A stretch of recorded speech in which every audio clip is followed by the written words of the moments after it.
ओम नवे अध्याय में अवधूतोपाख्यान क्रूर से लेकर के भृंगी तक 7 गुरुओं की कथा बताई जा रही है। ओम अवधूत दत्तात्रेय कहते हैं कि हे राजन, मनुष्य को जो वस्तुएं अत्यंत प्रिय लगती है उन्हें इकट्ठा करने की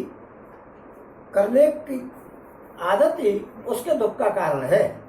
ओम जो बुद्धिमान पुरुष यह बात समझ करके अकिंचन भाव से रहता है, शरीर की तो बात ही क्या, वो मन से भी किसी वस्तु का संग्रह नहीं करना चाहता है, उससे अवश्य ही सुखपूर्वक परमात्मा की प्राप्ति हो जाती है। ओम एक क्रूर पक्षी अपनी चोंच में मांस का टुकड़ा दबाए हुए था। उस समय दूसरे बलवान पक्षी जिनके पास मांस का टुकड़ा नहीं था, उससे छीनने के लिए उसे घेर करके चोंच मारने लग गए। और जब क्रूर पक्षी ने अपनी चोंच से वो मांस का टुकड़ा छोड़ दिया, तभी उसको सुख मिला।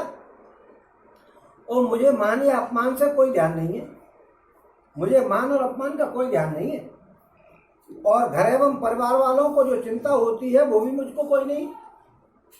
ओम मैं अपने आत्मा में ही रमण करता हूँ और अपने साथ ही कीड़ा करता हूँ। यह शिक्षा मैंने बालक से ली है, अतः उसी के समान मैं भी मौज से रहता हूँ।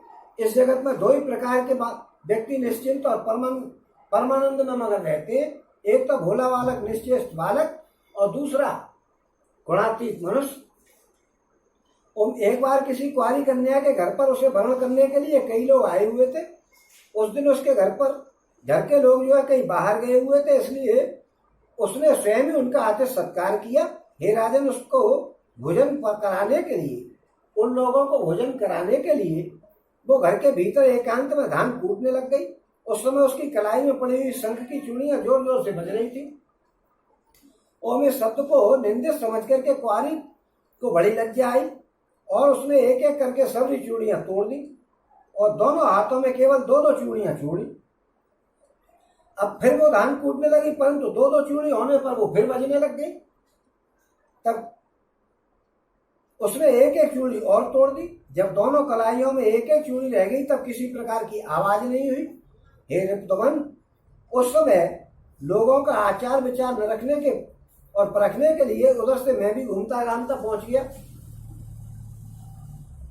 मैंने उससे यह शिक्षा ग्रहण की कि बहुत लोग एक साथ रहते हैं तो कलह होता है, और 2 आदमी साथ रहते हैं तो बातचीत तो होती ही है, जिससे पूजा में विघ्न पड़ता है। और इसलिए कुंवारी कन्या को चूड़ी के समान कुंवारी कन्या की चूड़ियों के समान अकेले ही विचरण करना चाहिए।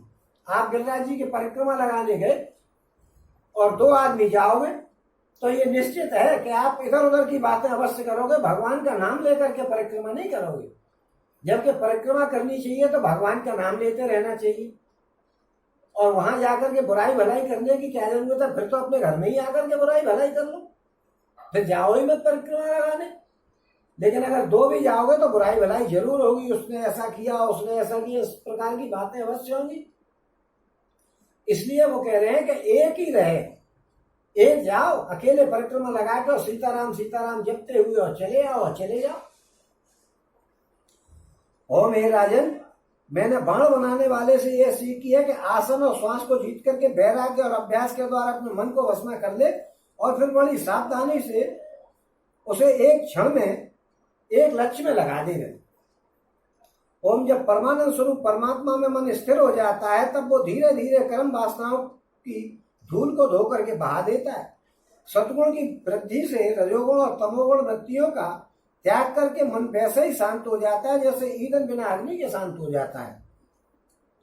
ओम इस प्रकार जिसका चित्त अपने आत्मा में ही स्थिर निरुद्ध हो जाता है, उसे बाहर भीतर कहीं भी किसी पदार्थ का भान नहीं होता है। मैंने देखा कि एक बाण बनाने वाला कारीगर बाण बनाने में लगा हुआ था कि उसके पास से दल बल के साथ राजा की सवारी निकल गई और उसे पता तक नहीं चला, क्योंकि उसका ध्यान बाण बनाने में लगा हुआ था।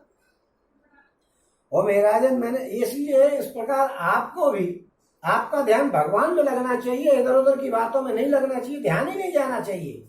इसका ये मतलब है।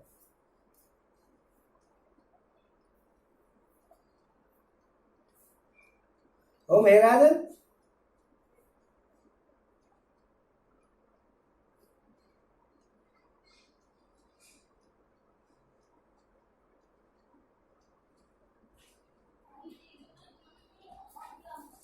मैंने सांप से यह शिक्षा ग्रहण किया कि सन्यासी को सर्प की भांति अकेले ही विचरण करना चाहिए। और उसे मंडली नहीं बांधनी चाहिए, मठ तो बनाना ही नहीं चाहिए। वो एक स्थान में न रहे, प्रमाद न करे, गुहा आदि में पड़ा रहे, बाहरी आचारों से पहचाना नहीं जाए, किसी से सहायता नहीं लेगा और बहुत कम बोले। इस अनित्य शरीर के लिए घर बनाने के बखेड़े में बिल्कुल नहीं पड़े, क्योंकि इससे दुख, ये सबसे बड़े दुख की जड़ है। और सांप दूसरों के बने बनाए घर में घुस करके बड़े आराम से अपना समय बिता देता है। बना करके मतलब दूसरे के में रहो, किराए पे ले लो और आराम से चले आओ।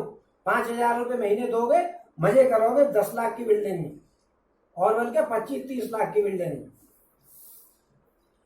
ओम जब मकड़ी से ली शिक्षा सुनिएगा। अब मकड़ी से उन्होंने क्या शिक्षा ली है दत्तात्रेय जी ने, ये सुनिएगा।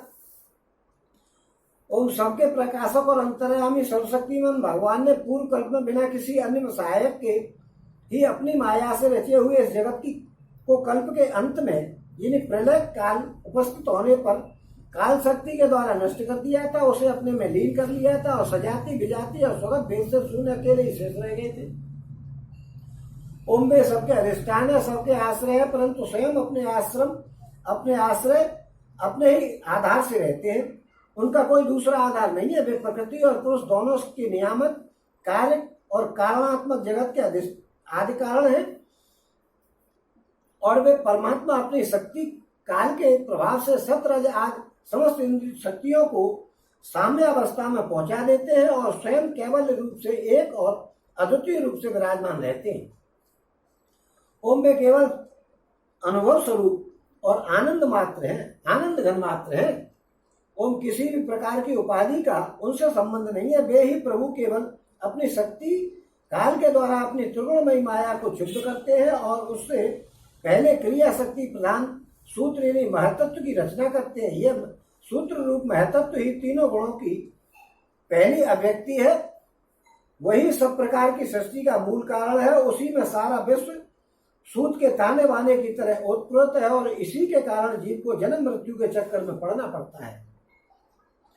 ओम जैसे मकड़ी अपने हृदय से मुंह के द्वारा जाल फैलाती है, उसी में विहार करती है और फिर उसे निगल जाती है, वैसे ही परमेश्वर भी इस जगत को अपने आप में से उत्पन्न करते हैं, उसी में जीव रूप से विहार करते हैं और फिर उसे अपने में लीन कर लेते हैं।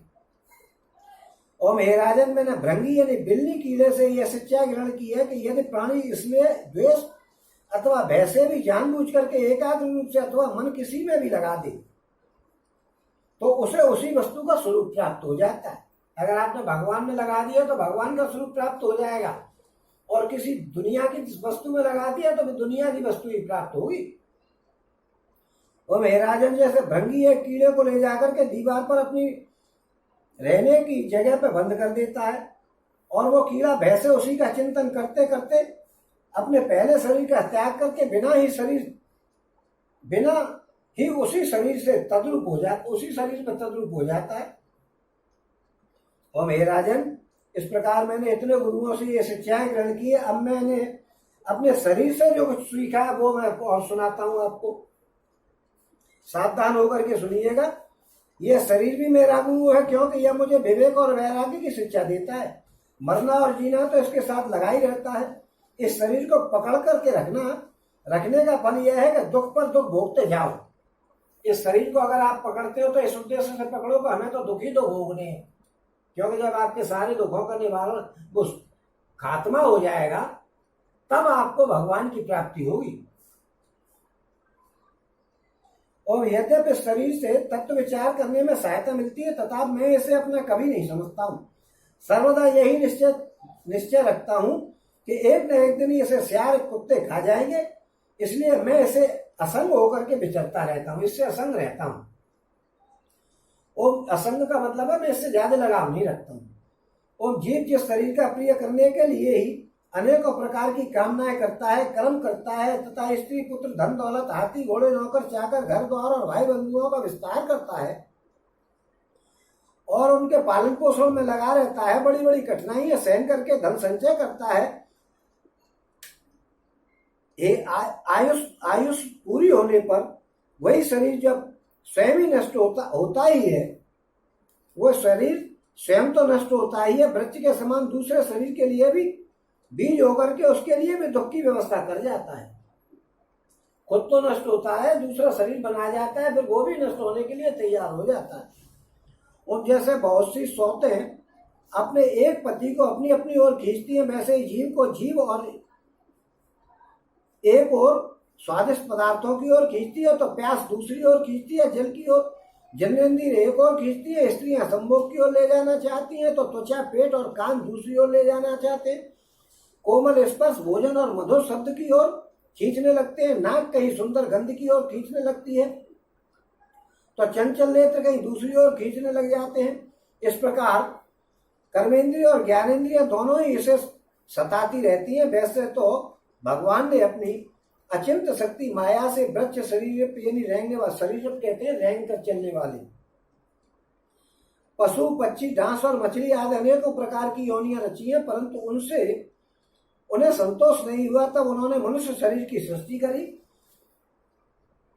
यह ऐसी बुद्धि से युक्त है जो ब्रह्म का साक्षात करा सकती है। इसकी रचना करके वे बहुत ही आनंदित हुए। यद्यपि यह मनुष्य शरीर है तो अनित्य, मृत्यु सदा इसके पीछे लगी रहती है, परंतु इससे परम पुरुषार्थ की प्राप्ति हो सकती है। इसलिए अनेक जन्मों के बाद यह अत्यंत दुर्लभ मनुष्य शरीर पाकर के बुद्धिमान पुरुष को चाहिए कि शीघ्र से शीघ्र मृत्यु के पहले ही मोक्ष की प्राप्ति का प्रयत्न कर ले, क्योंकि यह साधन धाम मोक्ष का द्वारा। ओम इस जीवन का मुख्य उद्देश्य मोक्ष ही है। विषय भोग तो सभी योनियों में प्राप्त हो जाते हैं। आप कुत्ता बन जाओ, एसी कार में चलोगे और बिस्किट बढ़िया बढ़िया वाले खाओगे, सुख तो वहां पर भी मिल जाएगा, कुत्ते की योनि में, नीच योनि में। ओम इसलिए उनके संग्रह में ये अमूल्य जीवन को व्यतीत नहीं करना चाहिए। तो हे राजन, यही सोच विचार करके मुझे जगत से वैराग्य हो गया। मेरे हृदय में ज्ञान विज्ञान की ज्योति जगमगाती रहती है, न तो कहीं मेरी आसक्ति है और न कहीं मेरा अहंकार ही है। अब मैं स्वच्छंद रूप से इस पृथ्वी पर विचरता हूँ। हे राजन, अकेले गुस्से से और अकेले गुरु से ही यथेष्ट और सुदृढ़ बोध नहीं होता है। उसके लिए अपनी बुद्धि से और भी बहुत कुछ सोच समझने की आवश्यकता होती है। देखो, ऋषियों ने एक ही अद्वितीय ब्रह्म का अनेकों प्रकार से गान किया है। यदि तुम स्वयं विचार करके निर्णय करो तो ब्रह्म के वास्तविक स्वरूप को कैसे जान जाओगे।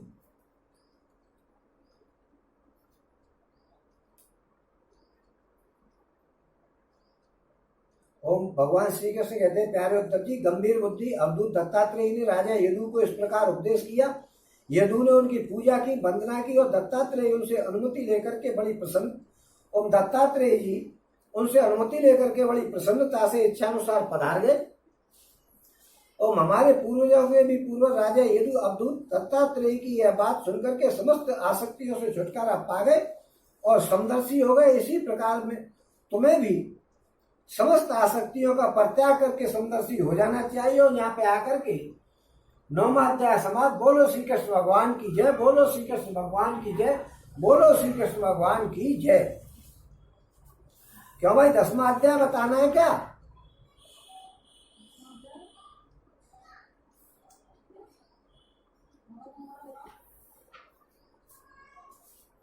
मैं थोड़ा सा एक पाठ पढ़े दे रहा हूँ 10वें अध्याय में, जाके बाद गौरव में बुला दियो। यहाँ पे काट देगा वैसे वो आ जाए तो।